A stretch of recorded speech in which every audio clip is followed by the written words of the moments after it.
मुंगेली जिले में पथरिया क्षेत्र के अंतर्गत आने वाले ग्राम कपुआ के पास सड़क हादसे में एक बच्ची व 2 लोग गंभीर रूप से घायल हो गए, जिनको स्थानीय लोगों की मदद व 108 के माध्यम से पथरिया स्वास्थ्य केंद्र में भर्ती करवाया गया, जहां प्राथमिक उपचार के बाद उन्हें सिम्स रेफर किया गया है।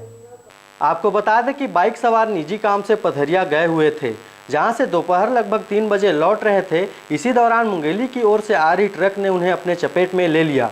आपको बता दें कि ट्रक शासकीय राशन दुकानों में चावल सप्लाई करने के कार्य में लगा हुआ है।